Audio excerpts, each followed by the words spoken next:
السلام عليكم ورحمة الله وبركاته. أهلا بيكم معايا فيديو جديد من وي. فيديو النهاردة إن شاء الله هشرح فيه معاكم طريقة عمل مربع جديد سهل وبسيط لعمل مفرش سرير أو بطانية بيبي أو كارديجان أو بلوزة أو كمان مفرش للسفرة.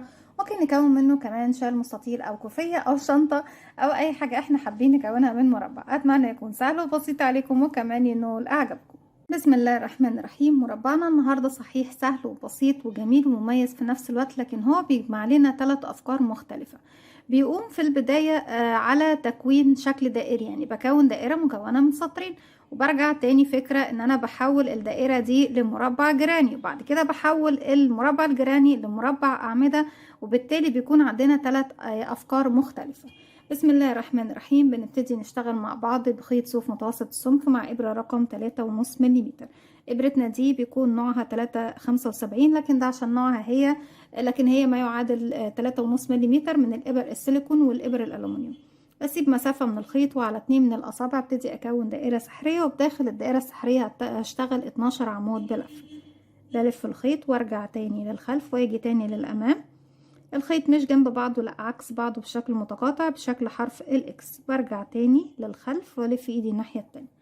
اتكون عندنا هنا حلقتين، بنزل تحت الحلقة الاولى وبكون فوق الحلقة التانية بسحبها من تحت الاولى. هلف ايدي وواحدة واحدة بخرج الخيط من على ايديا، وبنتأكد ان طرفين الخيط داخل الدائرة السحرية. خيط البداية حافظي عليه، مش هنشتغل بيه لكن لازم نحافظ عليه علشان ايه نقفل الدائرة السحرية بيه في النهاية. اما الخيط المتصل بالشلة ببتدي ارفعه على ايدي عشان اشتغل. ما ينفعش اشتغل داخل الدائرة قبل ايه ما نقفلها، لازم نقفلها. بيكون عندك على الابرة حلقة، بسحب الخيط واخرج منها بغرزة سلسلة. لو الدائرة واسعة شوية شدي خيط البداية ضيقيها زي ما انت عاوز. هرتفع كمان سلسلة، ومش هعتبر السلسلتين دول اي حاجة، كأنهم مش موجودين معايا، لا شيء، مجرد بس سنادة توصلني لارتفاع مقارب للغرزة اللي هشتغلها، وهي غرزة العمود بلف. بلف الخيط على الابرة، بدخل فراغي، بسحب الخيط وبخرج. معايا على الابرة 3 حلقات، هسحب الخيط واخرج من حلقتين، اتبقوا 2 هسحب الخيط واخرج منهم. كده بكون اشتغلت عمود، 2 عمود بلفة، 3 عمود بلفة، لغاية ما يكون معايا 12 غرزة عمود بلفة. هكمل وارجع لكم. كده في نهاية السطر بقى معانا 12 عمود زي ما احنا شايفين. بسم الله. 1 2 3 4 5 6 7 8 9 10 11 12. خيط البداية بقى بنسحبه، بنشده كويس جدا، نقفل مركز الدائرة، وبروح لأول عمود اشتغلته. السلسلتين بنتجاهلهم، لكن أول عمود بنزل تحت الضلعين الأمامي والخلفي، الفرونت لوب والباك لوب. هسحب الخيط واخرج من تحتهم، من تحت الحلقة اللي عندي على الإبرة بغرزة منزلقة. السطر التاني بردك بيكون بغرزة العمود بشكل دائري، يعني بعمل انكريز على كل الغرز، تزايد على كل الغرز، بمعنى ان انا بشتغل على كل غرزة مرتين. 1 2، واشتغل في الفراغ الاول كده عمودين، 1 كمان مرة، 2 عمود. الفراغ التاني 1 كمان مرة، 2 عمود. الفراغ رقم 3 1 كمان مرة، 2 عمود. وبكرر فوق كل عمود بشتغل انكريز تزايد، يعني بشتغل مرتين لغاية نهاية السطر. خلص معانا السطر زي ما احنا شايفين على 24 غرزة عمود بلفة. اول عمود اشتغلناه بنزل تحت حرف الفي واقفل بغرزة منزلقة. طيب محتاجة احول الشكل بتاعي بدل دائري او دائرة زي ما احنا شايفين لمربع جراني. هبتدي ارتفاع سلسلتين، واتفقنا مع بعض هم مجرد سلاسل الارتفاع مش بحسبهم من العدد. هشتغل في الفراغ الاول 3 عمود، سلسلتين 3 عمود في نفس الفراغ. صحيح هو هيكون ضيق علينا بس احنا لازم نكونه كده. 1 2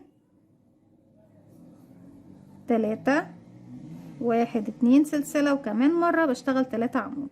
1 2 3. من فوق مش هاخد اي مسافات، يعني باخدش اي سلاسل، بشد شغلك كده شوية، وهسيب من تحت، الف الخيط على الابرة، هسيب من تحت 1 2، وفي الغرزة رقم 3 هشتغل 3 عمود بلفة بس. 1 2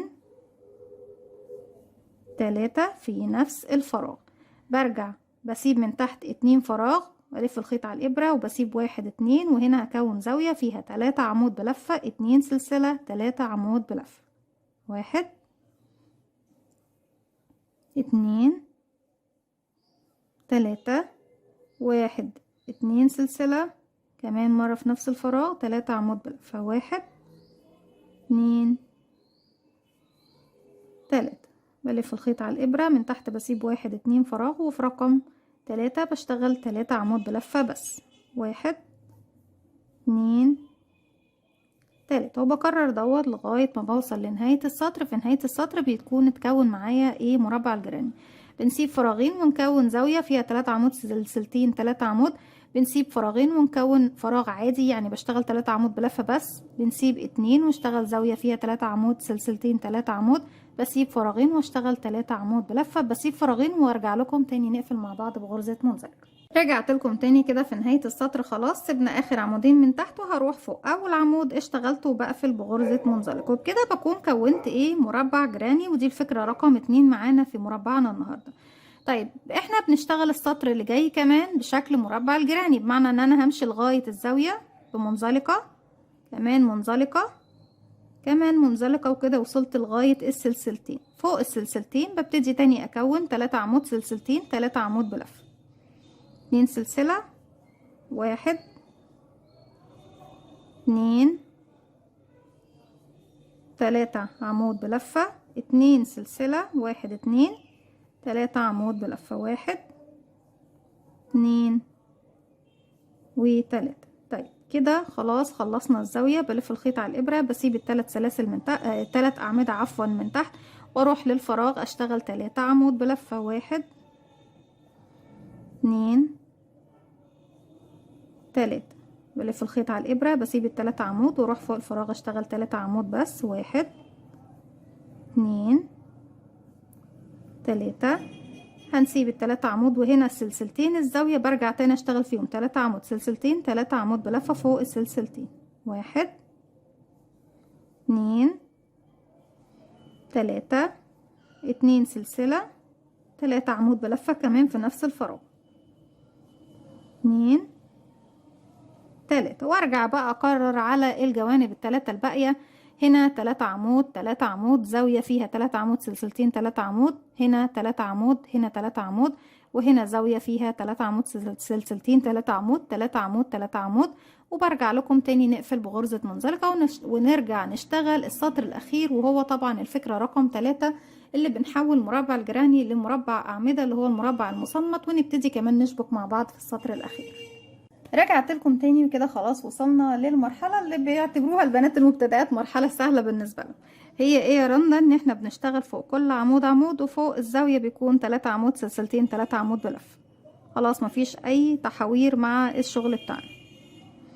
هنبتدي زي ما احنا شايفين. احنا قلنا كل الفراغات بشتغل فيها عمود بلفة واحد، ما عدا الزاوية اللي فوق السلسلتين بشتغل 3 عمود سلسلتين 3 عمود.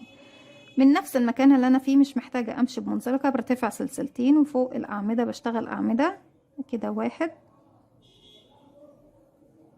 2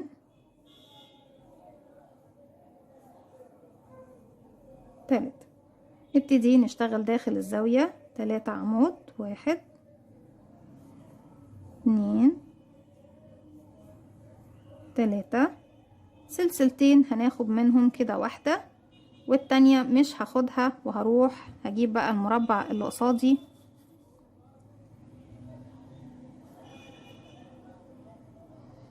من الجهة دي زي ما احنا شايفين، وهبتدي بقى ايه ان انا اشبك. انا هنا عند الزاوية هبتدي ادخل من تحت الزاوية التانية من وش الشغل، واسحب الحلقة اللي انا كنت هشغل بيها السلسلة رقم 2، وهسحبها وهبتدي اشغل بقى ايه السلسلة رقم 2. تمام يا بنات؟ هروح اشتغل عمود بلفة من الثلاث اعمدة الباقيين لي في الزاوية، 1، واسحب الحلقة بتاعتي واروح لاول عمود عندي هنا، واسحب بالشكل ده الحلقة من تحت العمود اللي ورا، اشتغل عمود كمان 2، بسيب الحلقة كده، هروح للعمود اللي في الخلف واسحب الحلقة دي من تحته 3، وهكذا بروح للعمود اللي في الخلف اسحب الحلقة من تحته. طيب هنلاقي الثلاث اعمدة دول ببتدي اشتغل فوق كل عمود فيهم عمود كده، عمود، ونسحب الحلقة من الخلف. لا ما تفلتيش مننا زي ما احنا شايفين اهو، نشتغل العمود اللي بعده ونسحب الحلقة من العمود اللي عندي في الخلف في المربع اللي ورايا، عمود، بسحب حلقتي لفوق واروح للعمود اللي ورا اللي بعده، طبعا اسحب الخيط من تحته وبكمل فوق كل عمود عمود يقابلني لغاية تاني ما بوصل لسلسلتين الزاوية. عمود، اسحب من ورا الحلقة، عمود، اسحب الحلقة من الخلف، عمود، ونسحب من العمود الخلفي، عمود، وبسحب من العمود اللي ورايا، عمود، وبسحب من العمود اللي ورانا. البقرة دي مجنناني معاها.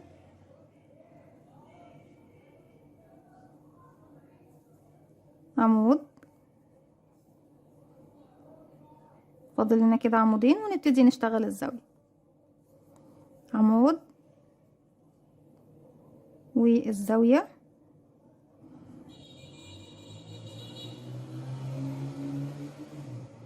طيب كده مش باقيلي غير 3 أعمدة الزاوية. هنا وصلت للسلسلتين الزاوية، بشتغل 3 عمود، ده أول عمود منهم. وفي كل عمود ما ننساش ان احنا في كل عمود بنشتغله بنشبك في العمود اللي وراه في المربع الخلفي. 2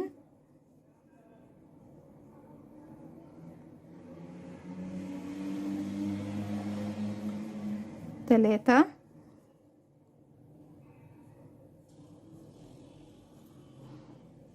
باخد سلسلة وبسحب بقى الخيط من الزاوية عندي هنا،